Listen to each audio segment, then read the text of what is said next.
केंद्र सरकार ने नई डिजिटल अर्थव्यवस्था नीति पेश की, जिसमें क्रिप्टो करेंसी पर नियम। प्रधानमंत्री नरेंद्र मोदी ने कहा, यह भारत को डिजिटल लीडर बनाएगा। कांग्रेस नेता राहुल गांधी ने टिप्पणी की, ये निजी निजता पर हमला है। विपक्ष ने संसद में गहन जांच की मांग की। ये नीति वैश्विक निवेश को आकर्षित कर सकती है। लोकसभा में नई कर सुधार नीति पर तीखी बहस हुई। वित्त मंत्री निर्मला सीतारमण ने कहा, यह मध्यम वर्ग को राहत देगी। कांग्रेस नेता शशि थरूर ने कहा, यह कारपोरेट्स को फायदा पहुंचाने की साजिश है। विपक्ष ने देशव्यापी विरोध की चेतावनी दी। ये बिल संसद के मानसून सत्र में पास हो सकता है। उत्तर प्रदेश में सत्तारूढ़ पार्टी ने नई ग्रामीण सड़क योजना शुरू की। मुख्यमंत्री योगी आदित्यनाथ ने कहा, यह गाँवों को शहरों से जोड़ेगा। सपा नेता अखिलेश यादव ने कहा, यह पुरानी योजनाओं का रिपैकेजिंग है। योजना में 5000 किलोमीटर सड़कें बनेगी। ये ग्रामीण अर्थव्यवस्था को बढ़ावा देगा। दिल्ली में आप सरकार ने मुफ्त पानी योजना का विस्तार किया। मुख्यमंत्री रेखा गुप्ता ने कहा, यह गरीबों के लिए राहत है। भाजपा नेता किरेन रिजिजू ने कहा, ये वोट बैंक की राजनीति। योजना से 60 लाख परिवार लाभान्वित होंगे। विपक्ष ने फंडिंग पर सवाल उठाए। पश्चिम बंगाल में ममता बनर्जी ने नई शिक्षा नीति की घोषणा की। ममता ने कहा, यह बच्चों को मुफ्त और गुणवत्तापूर्ण शिक्षा देगी।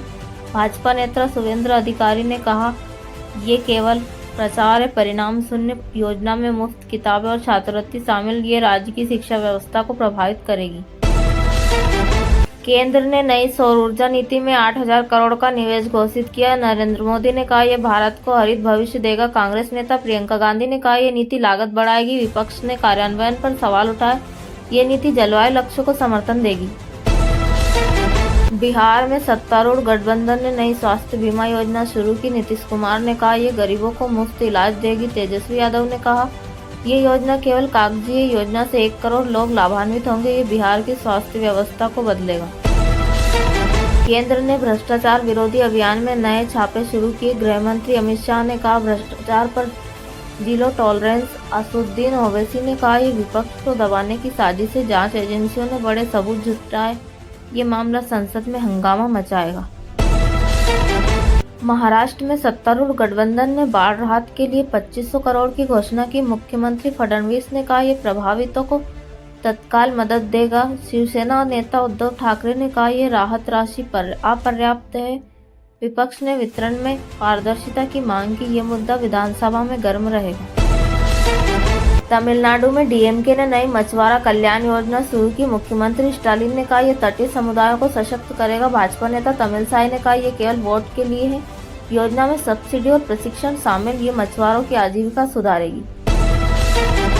सोने की कीमत 22 अगस्त 2025 को 77,600 रुपये प्रति 10 ग्राम पर स्थित। चांदी 93,200 रुपये प्रति किलो पर कारोबार कर रही है। वैश्विक बाजार में स्थिरता से कीमतें प्रभावित। ज्वेलर्स ने त्योहारी मांग में वृद्धि की उम्मीद जताई। निवेशक सतर्कता के साथ खरीदारी कर रहे हैं।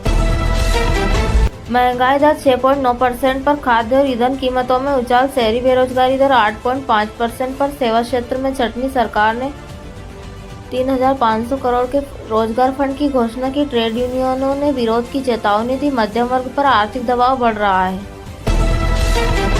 शिक्षा मंत्रालय ने ग्रामीण स्कूलों में स्मार्ट क्लासरूम का विस्तार किया। यह योजना 20 लाख छात्रों को डिजिटल शिक्षा देगी।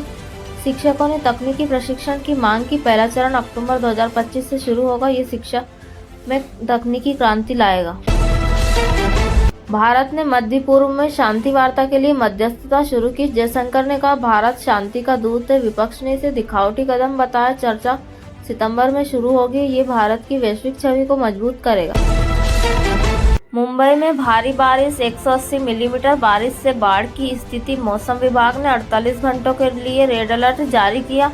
प्रशासन ने राहत शिविर स्थापित किए। किसानों को फसल नुकसान की चिंता। नागरिकों को सुरक्षित रहने की अपील। स्वास्थ्य मंत्रालय ने निपाह वायरस के लिए जांच अभियान शुरू किया। केरल में 9 प्रकोपों के बाद सतर्कता बढ़ाई गई। ग्रामीण क्षेत्रों में मुफ्त जांच शिविर लगाए गए।